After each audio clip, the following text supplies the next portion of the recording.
real business owners. What's up, real business owners? Welcome back to another episode of the Real Business Owners Podcast. Today, I'm bringing you my friend over the last year, Jane Powers. She is a female entrepreneur and one of the best that I know. She's amazing at selling from stage and learning how to speak.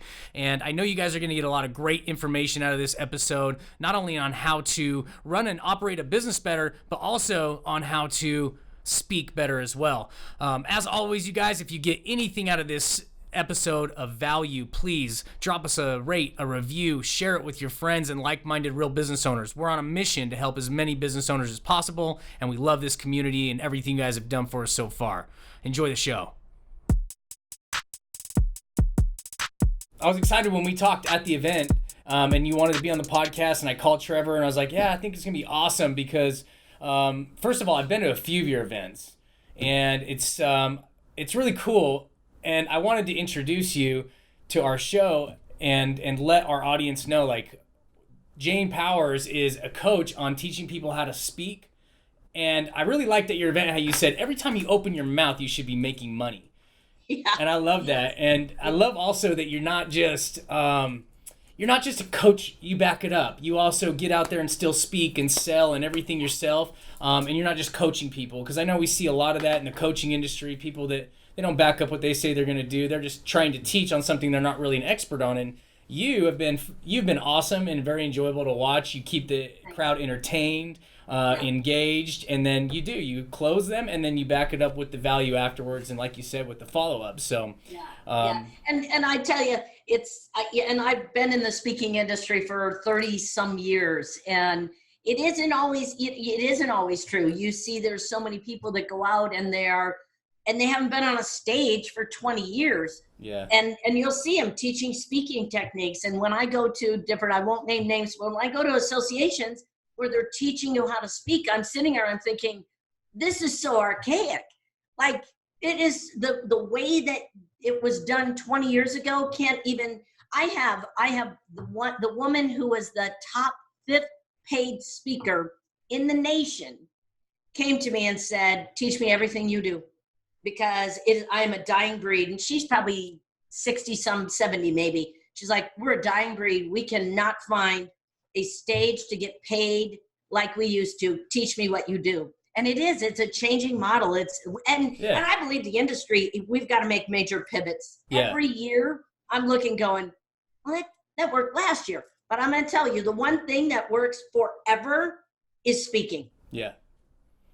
There is no two ways about it. Yeah, I so agree with you. That's why I've just finally started just doing it, even though I'm new. I've had no training yet. I'm just like, I'm just going to do it. And I'm getting my hands on you. You know that, right? I'm getting my hands on you too, because what you do is epically important. Yeah. It is ridiculous, especially with as many people that are out there, self-employed, small business owners. It is like, without a doubt, the most valuable piece of what people need to do in their business. Yeah, I mean, to be quite honest with you, I mean, to what Kale was saying in regards to you actually doing what you teach, we've been at some events before and people are, hey, buy my social media course or and then I look them up on social media and they have 1,500 followers and, there's not a lot of engagement, but people start pulling out their cards and buying information from somebody that's not even proving it to be true themselves.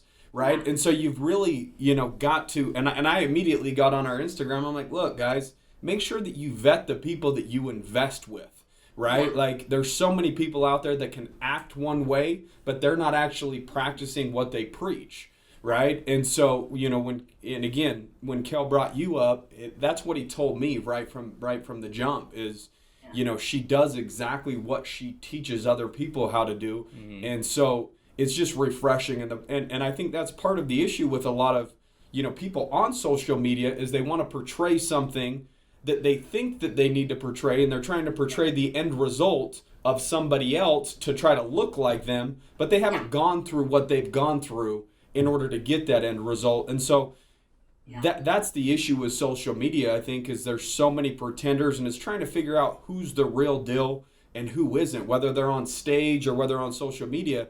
it's easy to be tricked into, oh, they must know what they're talking about because of a 30-minute presentation or an hour presentation or a super edited photo next to a rented nice car or whatever it is that they do, right? And so they were in Beverly Hills. Yeah, on a vacation, but yet they take a picture in front of somebody else's house. They ain't paying that payment, somebody else is paying that payment. But yeah, I don't have a house payment. yeah, exactly. You don't have a house payment. It probably is paid off by somebody else, but exactly. Quit using it as a dang prop, Yep. So. And there are good speakers that have a great sales pitch. Yeah. But like you're saying, the end result is, well, I'm not getting what you said I was getting. I have what you see is what you get. I'll get off stage and people are like, oh, and I'm like, what? And they're like, you're exactly the same as you are on stage. And I'm like to me that is so confusing. And I'm like, well, why wouldn't I be? Yeah. And I've seen it. The other thing that is so interesting to watch is somebody be talking about, we're really connected. We're going to really just make your business beautiful and wonderful. And I'm here for you. Now we've got an offer for you. And all of a sudden they become an auctioneer. Like their sale becomes like so inauthentic. Yep. And it's almost like you get slapped in the face. And when you try to camouflage, because everything I do, it's all sales training. Yeah. It happens to be through messaging, whether it's video, podcast, doesn't matter. But everything is sales, because in absence of having an invitation for your end user, you're actually a disservice to your audience. Right. If I get up there and I'm like, I'm awesome, you're all screwed, thank you very much, and I don't give them a solution or a means by which they can create the same thing, then I should never be on a stage. Yeah. I should never be on a stage, because if we can't show them the value, and when you're at events and I see you speaking, you're like, hey, here's what you have, here's an opportunity.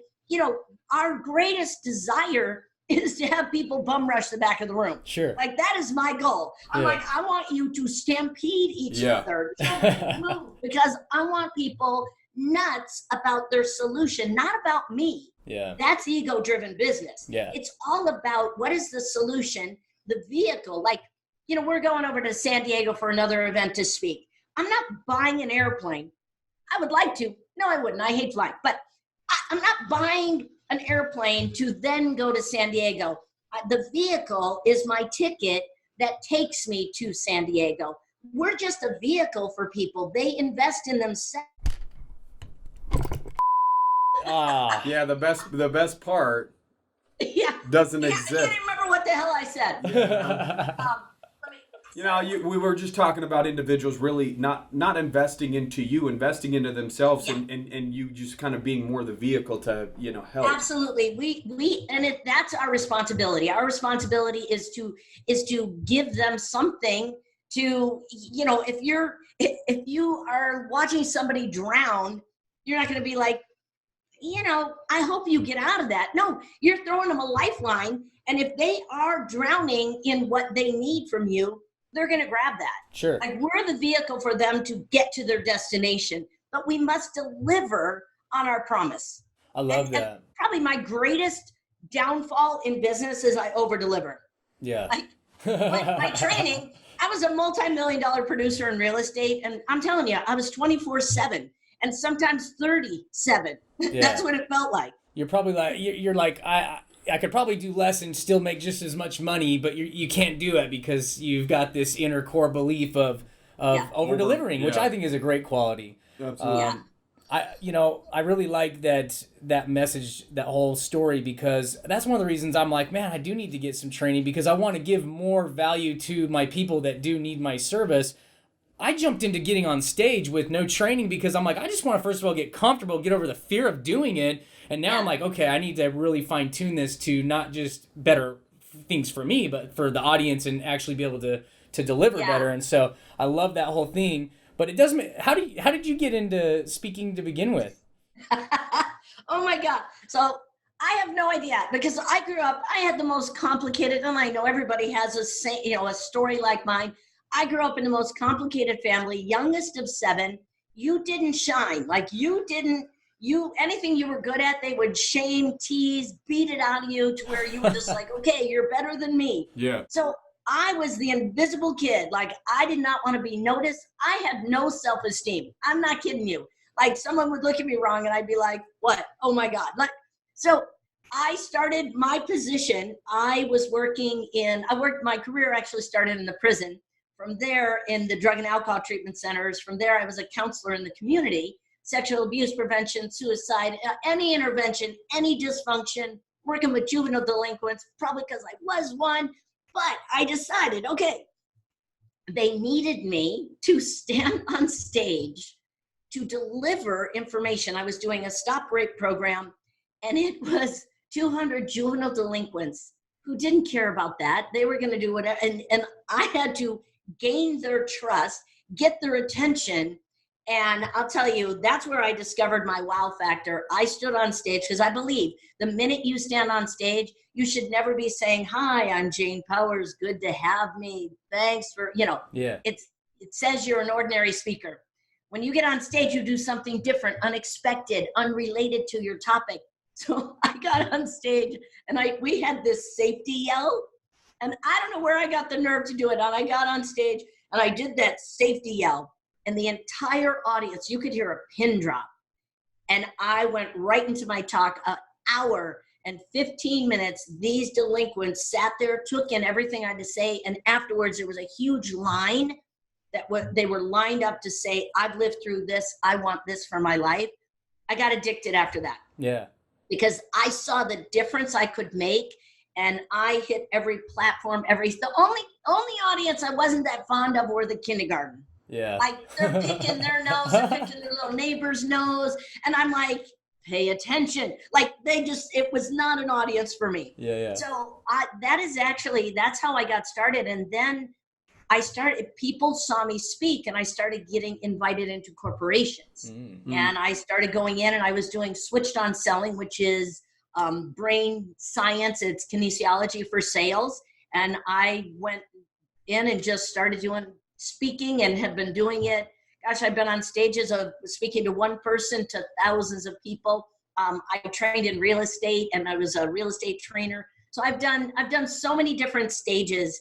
And my gift in the world, and I think this just grows up, growing up in a hyper vigilant environment, I'm able to connect with quite a bit of the audience, just about everybody, because I see them. Yeah. And some speakers, I shouldn't say that, aren't seeing their audience. They're seeing what they need to deliver and what the end result is. I am high participation, low attachment to the outcome. Yeah. And I know my goal, and the way you've seen me sell from stage, I'm like, okay, people, now I'm going to be selling to you. Like, there's no hidden agenda. Yeah. Buy it or don't. I'm still going to be fine. And it's about having fun and helping individuals engage and get over their fear, because we're all everything. Now, I don't know if I told you this, prior to being a speaking and sales coach, I was a spiritual life coach. Yeah. Oh, wow. That was my work for probably about 5 solid years. That's where I moved into my first year. I made 6 figures in corporations doing spiritual life coaching. It was basically mindset. Yeah. So I would teach the mindset of how do you generate the results you want, rather than working harder, but being able to use the brain to do that. And then I found I was a little impatient. So we couldn't zen at 832,000 miles an hour. I wanted to get results at the same time. So that's awesome. That is how I started. I like how you did you have something? Well, I mean everybody has most people, they say public speaking is ranked like number 1 fear. I think it's death in public speaking. Right? Yeah. They go hand in hand. Some people would rather die than walk up there and talk to, a large group of people. And so was it a slow, starting to talk to maybe, people that weren't at your level in terms of juveniles, and then slowly getting more and more comfortable? Or what was that first experience like? Was it as terrifying as, everybody else experiences, or was it kind of more of a natural thing for you to, grace the stage like that? That's a great question.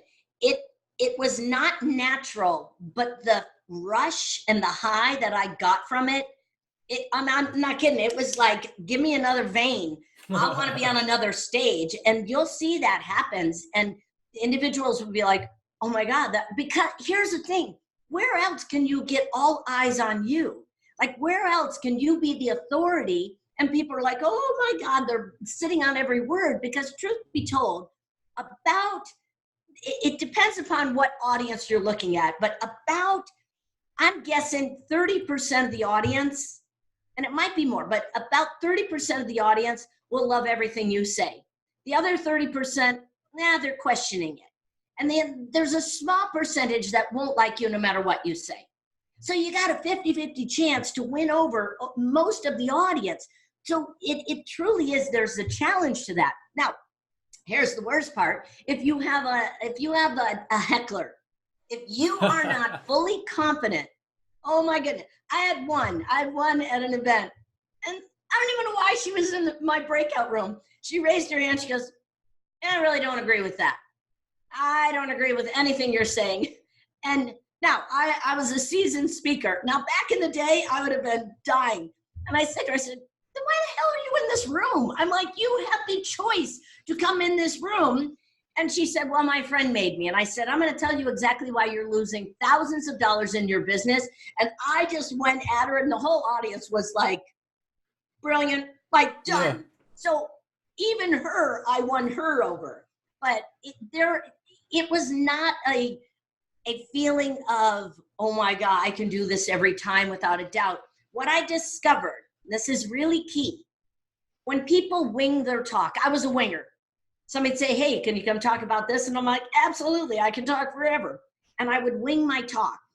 And when you wing your talk, you actually are a disservice to the audience, because you're like a squirrel crossing. You're following the thoughts in your mind, and the audience is trying to follow with you. Yeah. What I determined was, if I had a structure to my talk, and I have 7 key components in my talk that actually make me money, and in absence of those components, I'm actually moving my audience too much. But if I have my key components and I move them through the information, every once in a while I'll go off on a tangent, which I do, but I always come back to, they need to have a path to follow.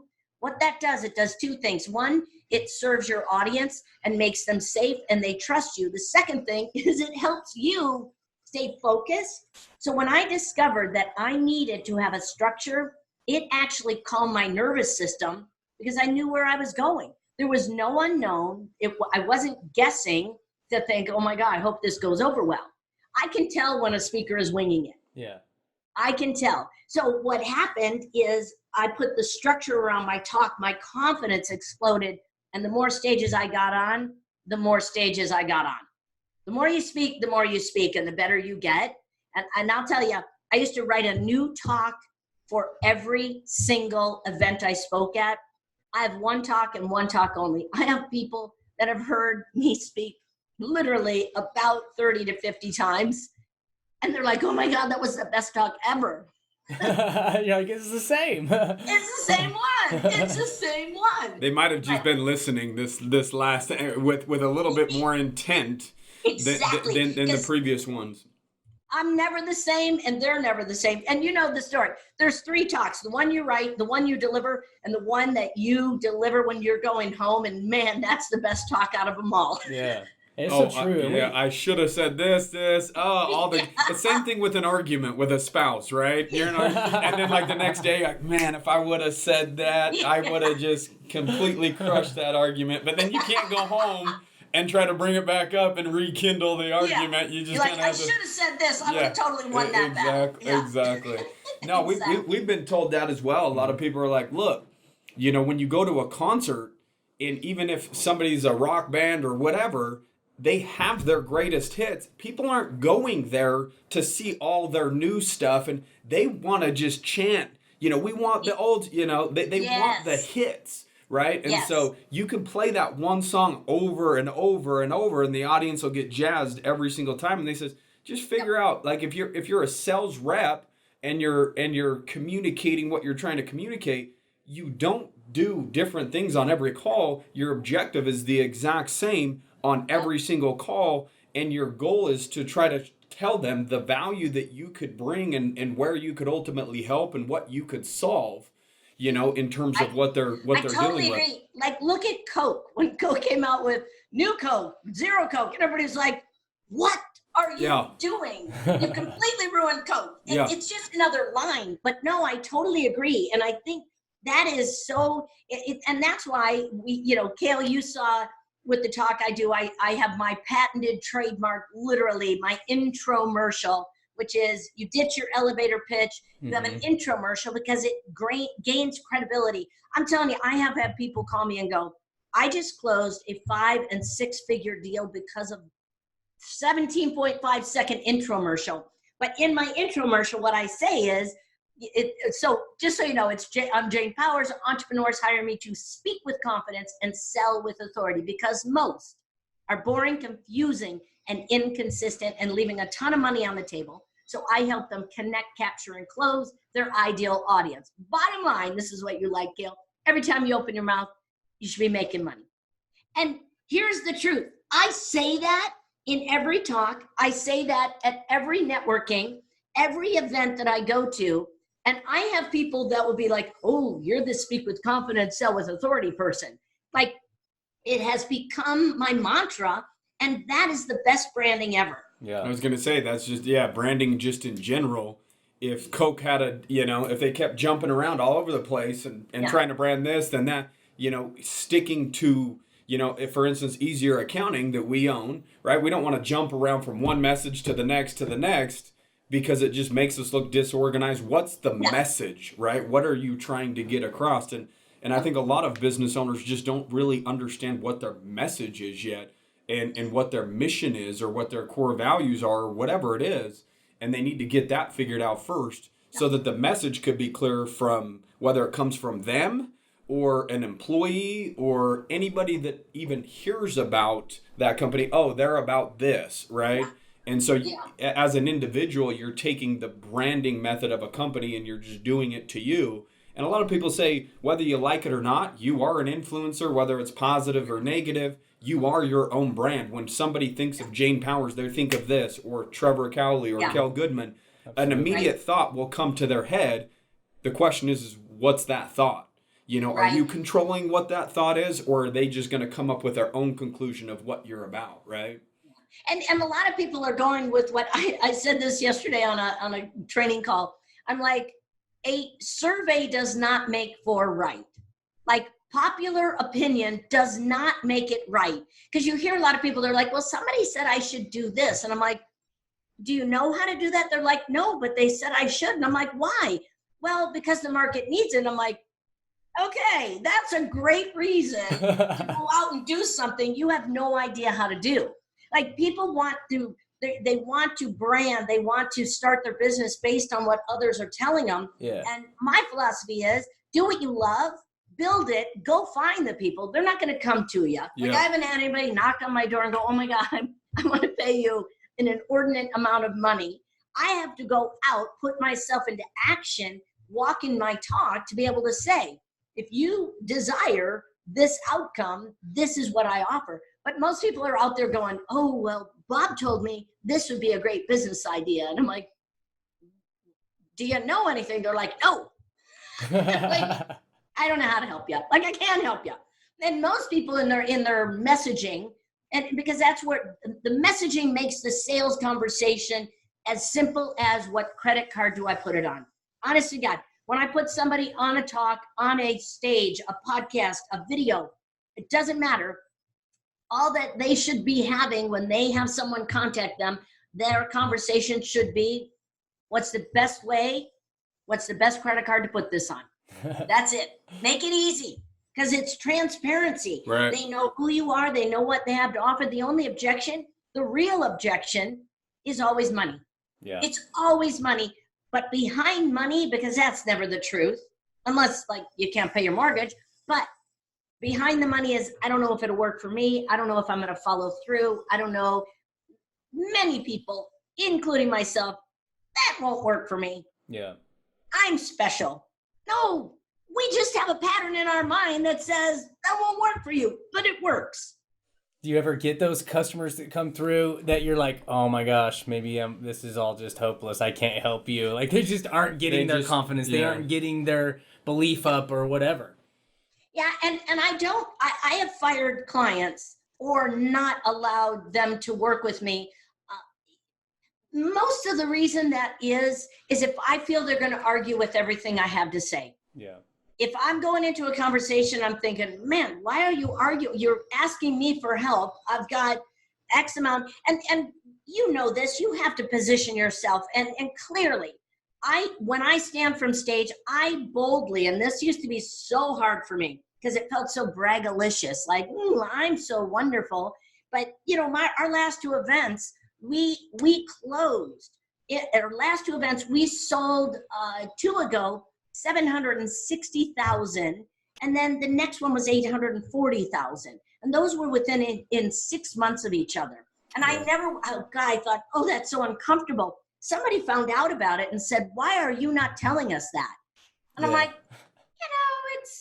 it is good positioning, but sometimes it's overkill. And they're like, I want to know that so I can do that. I can strive towards that. Yeah. So you've got to position yourself. But yeah, I've had clients that are like, oh my God, I want to work with you. And then I'll say, here's what it looks like. No. The first time somebody says no, I'm like, we have no future together. And then I've had a handful of clients that I've had to let go because and I'm happy, it's a great parting of ways, and it's just not a good match. Yeah. And this is if you want to grow emotionally, become an entrepreneur. Like you want to stay stuck, you want to go to your job, and that's fine. And I'm not saying you're not going to grow, but the minute you decide I want to expand who I am, just become an entrepreneur. It will push every button you have. It'll question every sense that you've got. You will feel like the dumbest, most worthless person on the planet until you start generating. I'm telling you, I've been doing this only 11 years. I've been an entrepreneur 22 years. And when I started in real estate, it was baptismal by fire, every deal. No deal was the same. And I was like, okay, there is no cookie cutter anything. That's the same with this industry. The only thing that's cookie cutter is your values, and how you want to show up. And I don't mean values like, oh, I want to save the planet. It's your core values, what are based on emotions that you have. Yeah. Like people are like, oh, I want to save the planet. Well, why? Well, because I was not saved as a kid. Okay, well, now we've got a different value system. Mm-hmm. So people are always like, well, what's your why? I'm like, my why, I think there's a why behind the why. I think start with why is great. Simon Sinek is awesome, but I think there's a why behind the why. Like I want to serve more people to help them find their voice. Why? Because I didn't have a voice as a kid.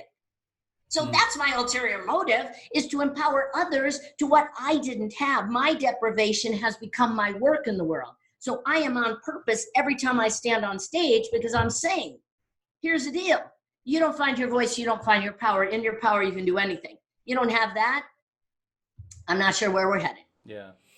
Let me ask you this. I mean, in regards to like getting where you've got, and being an individual that takes somebody under their wing and coaches them and mentors them and kind of shows them the ropes, so to speak. Did you have an individual kind of take you under their wing and kind of show you, how to create and structure, your presentation, or how to do this entrepreneur thing, so to speak? So. Yeah. As far as the talk formula, that I took my sales presentations, I did a mashup, and I'm like, why wouldn't I just take my talk content, mash it up with my sales presentations, and call it a formula, my Speak to Profit formula? I started out, as I said, as a spiritual life coach. I had mentors. I have a bit of I'm a free spirit. That's how I'm going to say it. I have authority figure issues. I don't like to follow anybody's agenda. If anybody hijacks my agenda, I'm like, You want me to go right? I'm just going to go left because I want to. And it's because you want me to go the other direction. So I have spent my very first, oh my God, the real estate market crashed. I was making about $43,000 in real estate. I wrote a check for $30,000 to go become a spiritual life coach. And because I'm willing to roll the dice on myself. Anything I do, I'll do it to the point where I'll make it happen. Then from there, I think I spent 50 grand. And then I had a handful of coaches right after that. But my last coach, I spent about $100,000. $100,000 because I am an offline specialist. I can hit a stage, I can then sell, and then the back end, we just serve.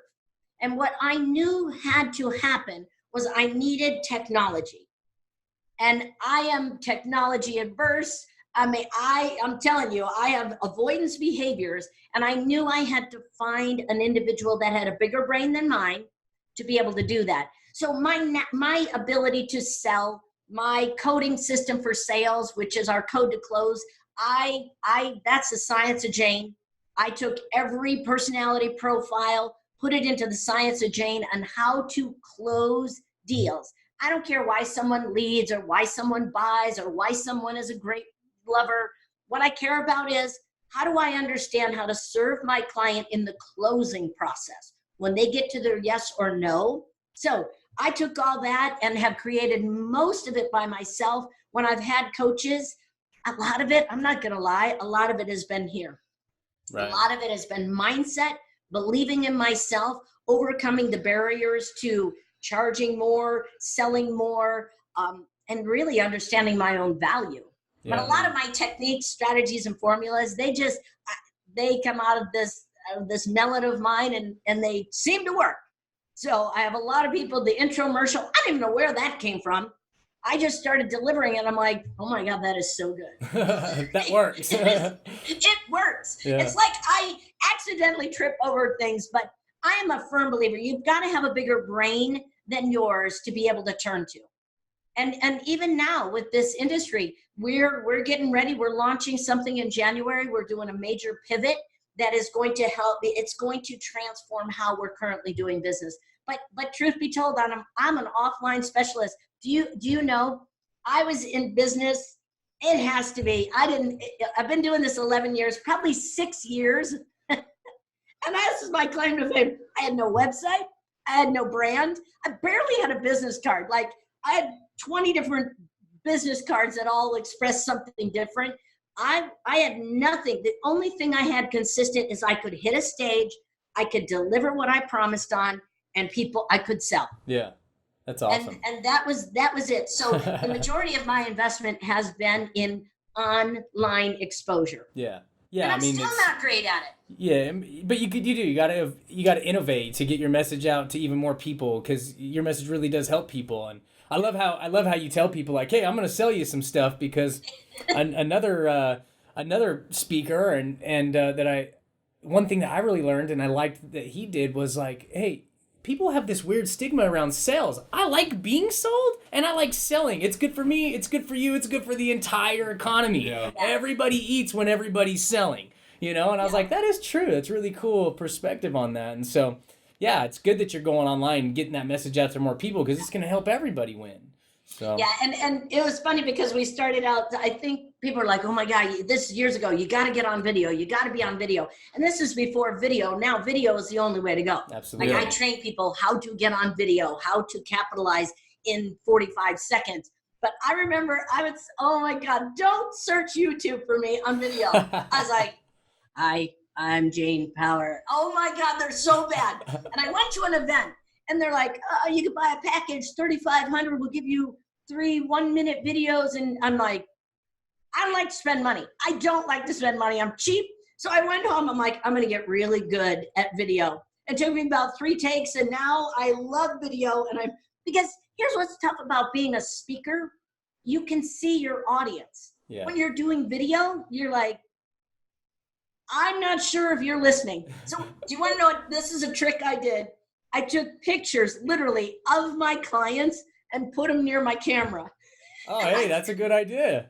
I'd sit and talk to them and I'd be like, it's so, and it just it made it so easy from that point forward.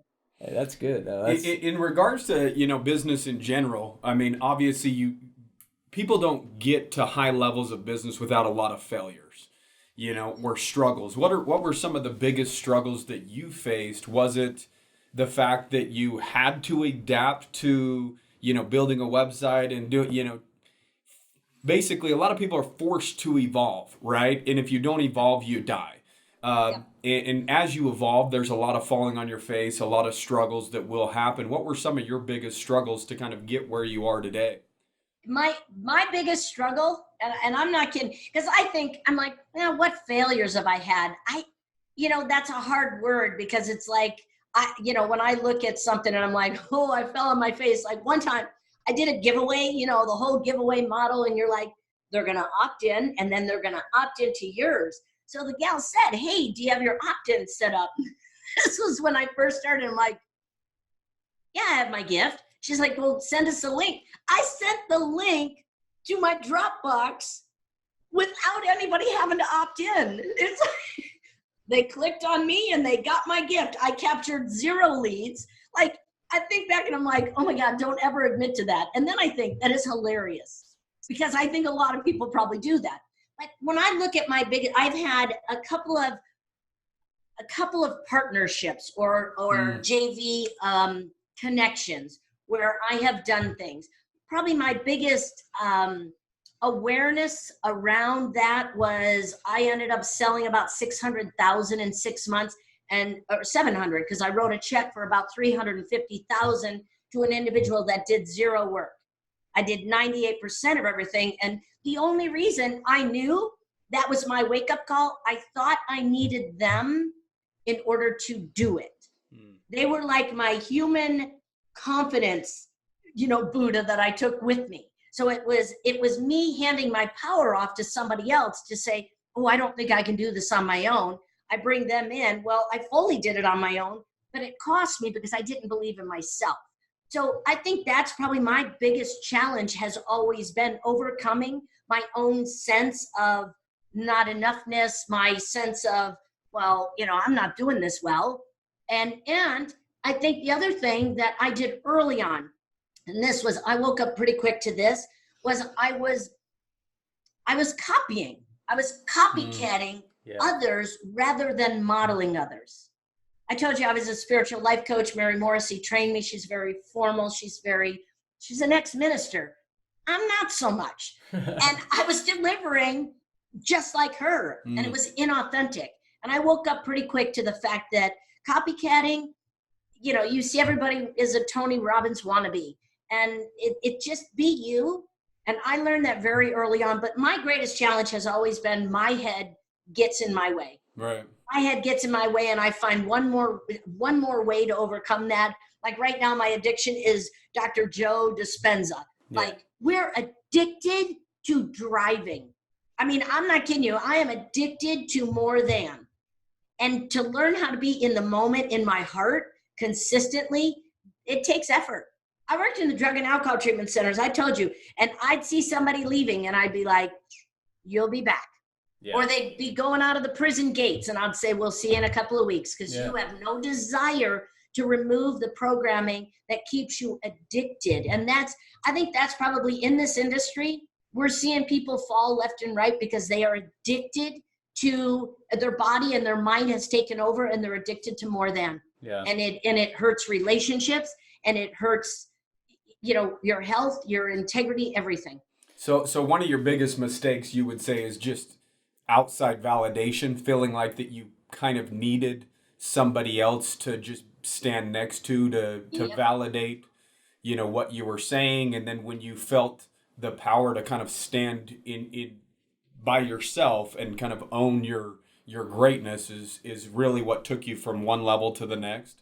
Without a doubt, that is what had me close $840,000. That alone. And it was funny because this was a number of years ago that I had that partner, and a friend of mine, a colleague of mine said, if you would have believed a magic rock would have given you that same power, you could have kept 350,000. So I went out and I bought a bunch of magic rocks. I bought a bunch of really cool crystals, these big amethysts. I'm like, that'll be my confidence. When I need it, I'm going to carry that big old rock around to remind me the burden of others' agenda is just me giving away my power.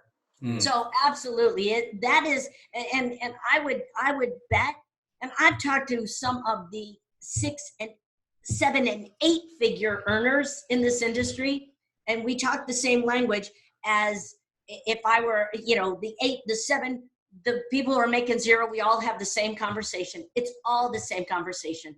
It's how we react to it, how we turn it around. Right. Yeah, a lot of so I kind of run the Instagram account, right, that we have as real business owners, where this podcast comes from, and I get people say, hey man, I would love to jump on a quick call with you. I'm like, sure, let's do it. And they're like, well, should I do this or should I do that? And then as I'm asking some basic questions, they take themselves down the path. And I just had a call like 2 days ago, and I said, dude, all you're doing right now is you already know what to do. You're just seeking validation right now in terms of you want to hear from somebody else that you're on the right path, rather than you just trusting your intuition and understanding that I believe in myself. I know exactly what I need to do. Why are you reaching out to me for validation, somebody else that you don't even know, when you and me both know what the right answer is? And I said, you know what the right answer is? And he says, yeah, I know what the right answer is. And I said, then do that. I think that that's an issue that a lot of people face is outside validation. And it could be the fact that, he was a young kid. And I said, look, dude, you're 20 years old. As kids, we're programmed. Anytime we do something good, what do? We look up to mom and dad or something. Hey, did you see that? Or you hit a base hit or score a goal or something. You're looking to find somebody, your coach or your parent, or you're seeking that outside validation. And I think that maybe that's programmed just at a very young age. I don't know what creates that, but the older that you get, the more you let go of, seeking validation externally. Or we think we let go of it, but we still seek it. I believe we still seek it because when you get off stage, if you think that you lost half of the audience, you worry about that. That is that external validation. Is my stuff good enough? Am I good enough? Right. So, and I'm older than both of you, probably added up. I can tell you, I still look for, that's why we want applause. That's why we want, and being on stage, sure, it's to serve, but it's also ego driven. Mm-hmm. Yeah. Because all it screams is, oh my God, we love you on stage. What does that do? That externally validates that I am on the right track. And I was listening to something with Dispenza, and he talks about cause and effect. Right. And there is a cause, and then the effect is our life. My new motto, my mantra is, I'm going to cause an effect. I want to cause an effect in other people's business, in other people's lives. I want to change it in my life. Yeah. And it's not about responding or reacting to the environment. It's about responding, and how do we respond to that? And I'm not kidding you. I see this in this industry, in life. We are conditioned based. We are material based. We're watching, and then it determines what we should do next. Absolutely. And I'll tell you, sometimes I look and I think, God, I'm so tired of being me. Yeah. I'm so tired of looking for, having that more than. And I think also part of that is being a formal, you're talking about hitting the home run, scoring the basket, scoring the goal. I have played every sport, and within that sport, we become addicted to the rush. I still play sports. I'm a mountain biker. It's like, you can see my arm, like you can't even tell. I'm like I wiped out on my mountain bike and like hit a boulder. And most people would be like, oh God. I'm like this, yes. Like I survived that fall. Like we're addicted to adrenaline. We're just like, yes. But at some point in our business, it takes us off the rails. Right. I think if we're not awake, we're not paying attention, we're going to be off the rails. Yeah. And I love watching some of these people in the industry that are, these are some big macho, and they're like, oh my God, I am so addicted to that. And it's the wake up call. I don't want the wake up call to come when you get a diagnosis or a crisis or something happens. Like, wake up now, because we're going to forever. Wealth is a mindset. Absolutely. It is a mindset. It is a place of being, not doing. But we're all a bunch of doers, and we're addicted to that doing. And we get rewarded. We get rewarded for the doing. It's true. It's true. I was just going to touch on the programming of what we talked about right before that, because when I went through a divorce years ago, they make you go to this parenting class, and I ended up going for a whole year. So I was like, oh man, I'm learning all this great stuff. But they're basically saying, hey, what creates that ego and what creates us always looking for that validation is we are conditioned because we praise our children for everything they do. Oh, you hit a home run, good job, buddy. Instead of asking the child, like, yeah, you seem excited about that. How did that make you feel? And then they get to choose, like, oh yeah, that made me feel pretty good. And then they want to go out and do it more, not for that external praise, but because for their own internal, right? And so we all do it. You know, it's so hard to not praise, you know, people, employees, children, everything when they do a great job. But it is kind of a good thing to practice with your children, your employees, and everything. Like, help them figure out how that felt to them instead of praising them. It is a day-to-day navigation. It doesn't come naturally to us. Think about it. We went to school and we got a report card. Yeah. Go speak on a stage and they send you a survey. I never read my surveys. They're like, hey, yeah, your surveys are in. You want them? Like, why? Like, I don't care. I don't want to know. If people wanted to follow me and work with me, great. The other ones, I don't care if I said, I remember one survey, I stopped speaking to HR associations because I said something. The gal looks so young. And I go, oh, that's a great question. What are you, 12 years old? And oh my God, like, I got us on the survey. You probably shouldn't make an age comment in an HR group. And I'm like, oh, done. But I don't care. I don't care. I mean, I care if I'm offensive. I care if I am inappropriate, unprofessional, but I don't do that. So, you know, we do. But, you know, if people do look at their surveys, they focus on that one. Yep. That's just how we are. We get all A's in school. Okay, that was not me. We get all A's in school. We get that 1B, and we're like, what happened there? Yeah. And we're conditioned to that. So true. What do you know, just to kind of wrap up real quick, what do you think the best advice that you would give to maybe somebody that's young or new to entrepreneurship? Because, you know, we talked about, you know, how difficult it is. And if you want to evolve as an individual, try to go start a business, right? Or if you like getting punched in the face, go start a business, right? So, you know, and I think that that's a big issue in this day and age is just people want gratification so quick. And, you know, the best things are usually the longest journeys, whether it's a fitness journey, somebody gives up 3 months in when, you know, maybe takes a year to see the full value or result that you put in, whether it's in business, whether it's, you know, even if somebody tries to meditate for a month and like, man, I'm not, you know, Buddha yet, you know, they're just not giving it enough time. What would be some advice that you would give a young entrepreneur or a new entrepreneur? My greatest advice on the planet is don't listen to everybody. Don't share your dream with everybody. Don't share your vision because everyone will have an opinion. I promise you, everyone will have an opinion. They're like, well, why do you think you can do that? So number one, keep it close to the chest. People that will say, oh my God, you want to walk across water? You can do that. I would only share my vision with people that say, oh, you want to part the sea? If anybody can do it, you can. Those are the people I would share it with. So number one, keep your vision, just keep your idea private. The second thing, my goal is to lower the cost of client acquisition. There's a lot of people that will invest in the hottest ticket out there. Oh, that's big. Okay, I'm going to buy that. I'm going to buy that. I'm going to buy that. I usually end up with the people that have spent thousands of dollars and they're like, I haven't made any money. I'm the most impatient. I'm from Chicago originally. Everything is yesterday or the day before. Like I have no patience. So when I know I wanted to start my business, I thought I'm going to ring the cash register. I want to make money fast, but I don't want to spend a lot. I will go out and speak. Now I used to get paid to speak anywhere, you know, people would pay me $2 to $25 grand to hit a stage for an hour, get a bunch of hugs and go home. And I found that if I spoke for free, people would be like, "Oh, we don't have it in the budget." And I go, "You have cake? You have dessert? I'm there. Like, feed me and I will speak. You do not need to pay me."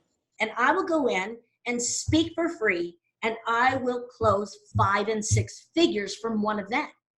I'll tell you, it's, Jay Fissette, buddy of mine, he is a 7-figure coach, been around the planet, and he has been a speaker forever. And he called me one time, he's like, "Oh, I'm screwing up my talk. I'm only closing $5,000 from stage in an hour and 15 minutes. I said, "Most people would like to earn that." He goes, "That's not good enough." And I said, "Come on in." We did a VIP day. He goes out on stage about a week and a half later, an hour and 15 minutes, same time frame, put him on a stage. He closed $128,000. Now, to me, that says my purpose, my mission, and my message have come into alignment because people heard me. And what happens is we're listening to everybody else out there say this, say that, explain what you do. People don't care about your story. I'm going to tell you right now, people don't care about your story. And most people think the story sells. The story doesn't sell. People care about their own story. I care deeply about others. You heard me. I say, grew up in a complicated family.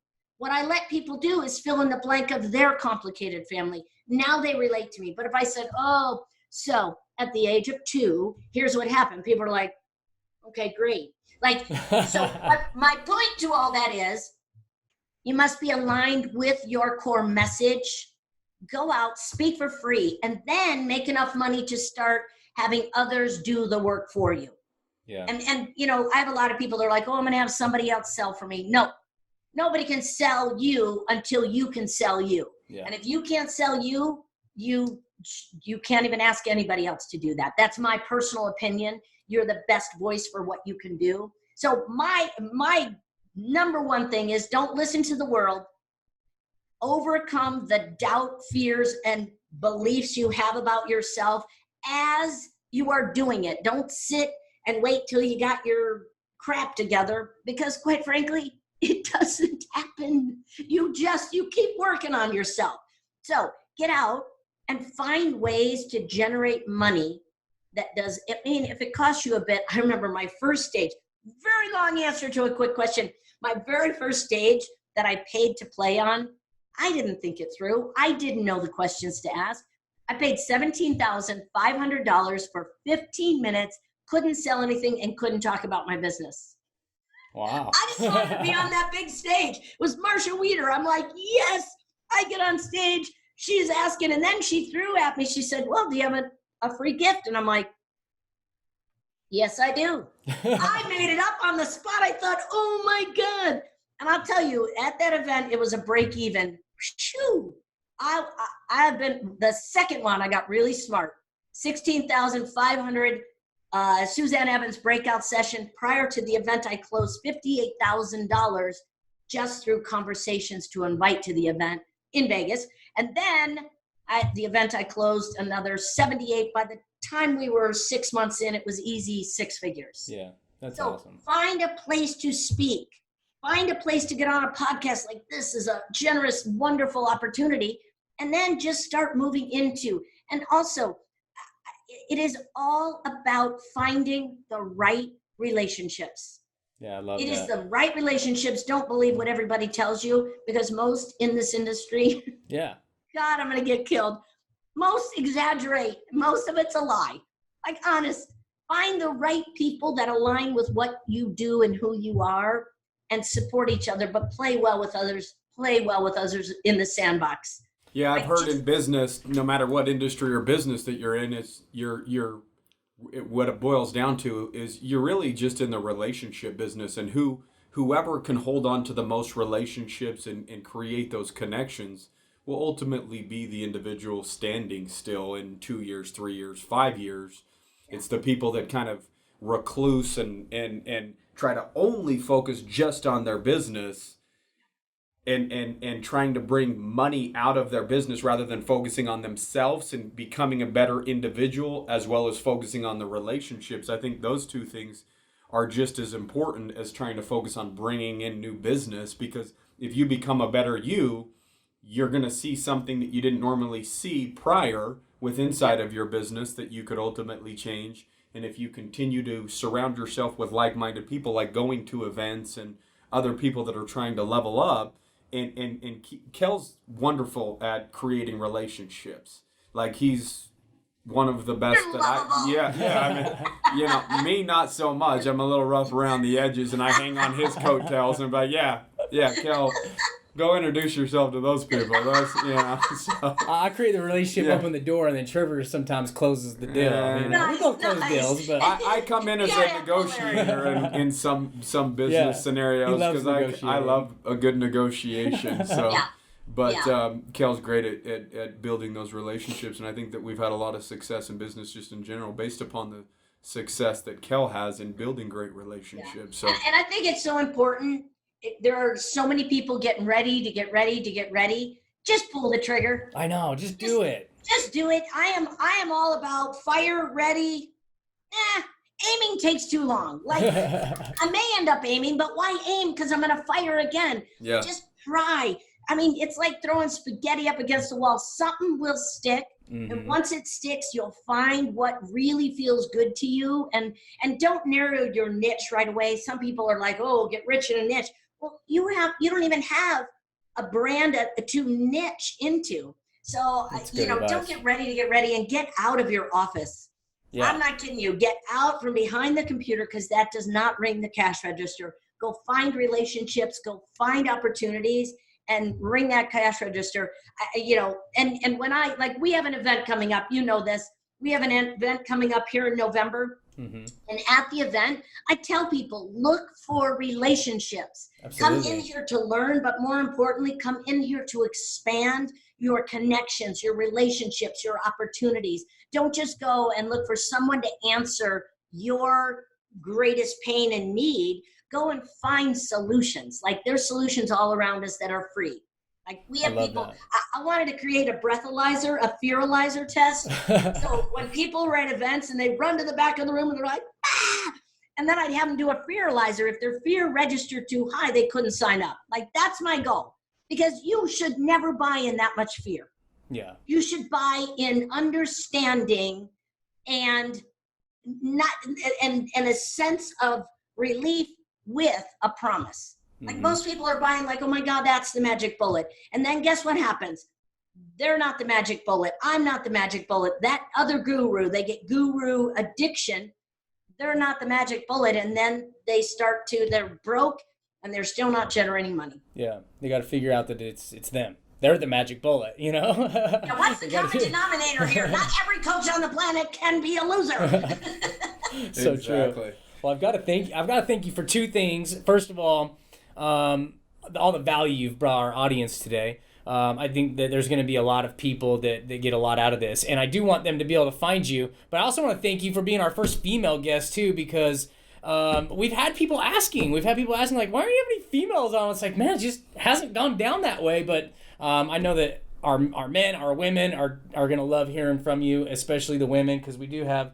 We got like 20 or 30% of our 30%. Our 30%. Anytime you need a little estrogen coming in here, I am happy. I am happy to balance out the testosterone. I'll tell you, I learned everything. I swear to you, I have learned everything in business by playing basketball with men. Yeah. I couldn't play with the women. They got hurt feelings. They didn't. I would go play basketball with men. You could beat the crap out of them, and they still ask you out for a beer. You all are freaks. So I learned how to do business, not as a man would do it, because I just can't. I'm a woman. I get it. And to run with the men in this industry, we don't have to be like men. We just need to understand men. Yeah. And I'll tell you, I did it. I used to go into that gym, and at first they would, knock me around because I was a woman. I'm pretty dang good at basketball.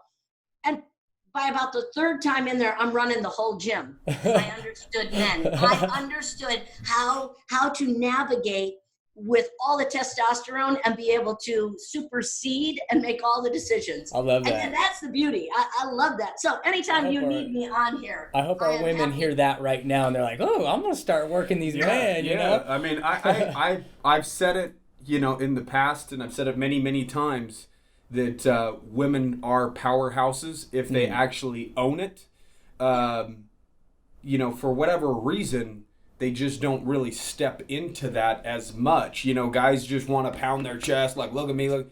And then sometimes, like we have men salespeople, we have women salespeople, and some of the best salespeople that we've had are women that have stepped into their greatness and really took control of the conversation. Because when we've had a guy call, sometimes it's a defense. Oh, this is a sales guy. If a woman calls and they have a softer tone voice, but the right mentality, and they understand how to control that conversation and utilize it to their advantage, they would actually outsell and outperform most of the male salespeople that we have. Which they have done in the past, for sure. Well, and the majority of that, I mean, we understand that is women have such an intuitive ability, and all we have to do is listen. That's why my coding system, I was on with a guy yesterday, and he listened to the coding system, and he is just very much, way in his left brain. And the coding system, I was explaining, here are your different buyers, here are the personalities, here's how you move them to close. He sat there, and he's this big dude, and he's like, this is epic. And the women are like, oh, we knew that. And here's the thing I want you to understand. This is not about being like this woman that uses femininity. It's about a woman that uses the right language, the right intuition, and the right strategies to be able to say, here's what I know.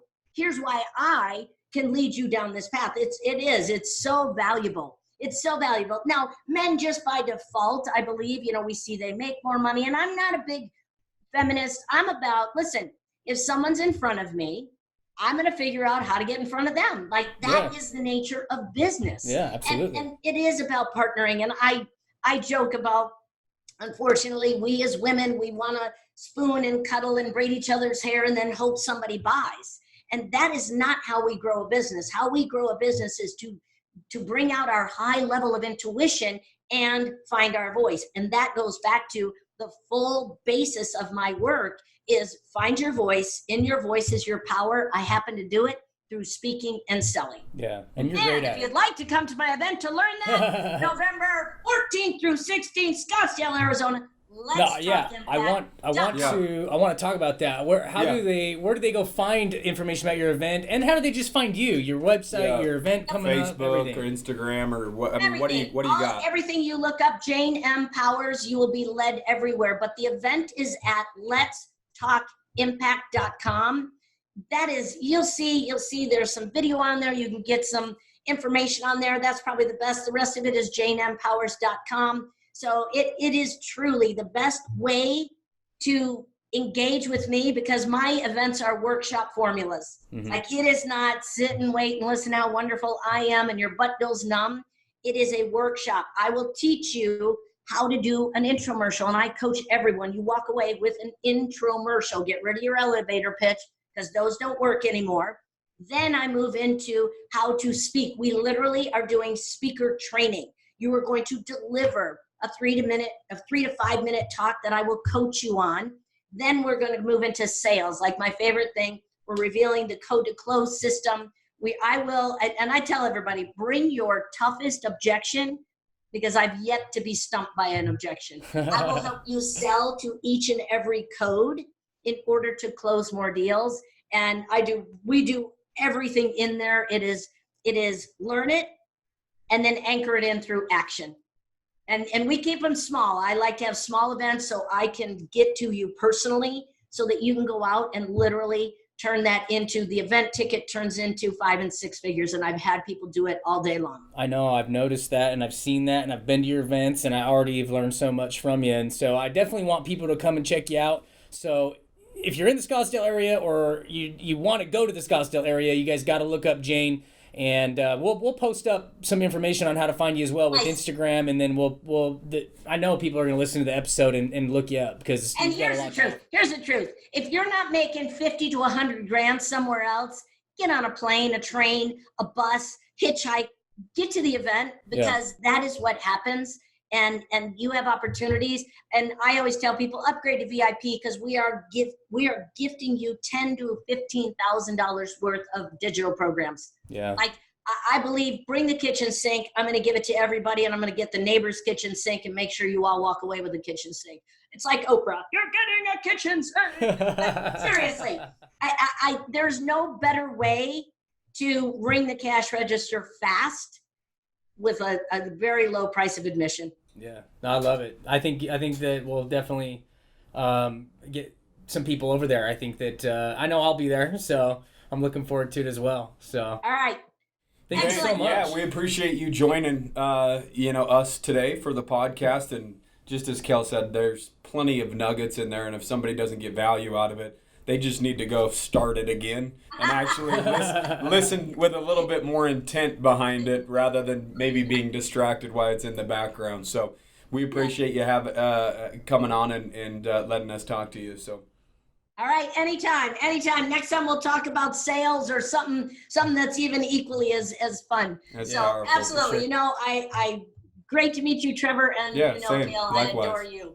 Awesome. Likewise. Yeah, we'll be down in Phoenix not too long from now. We've got some business to come attend to down there with a group that we do business with. So I'd love to meet up with you and have you actually meet Trevor and talk more about how we can help each other. So Absolutely, that sounds brilliant. awesome. Perfect. Thanks Jane. All right, guys. All right. Take care. See ya. Bye now.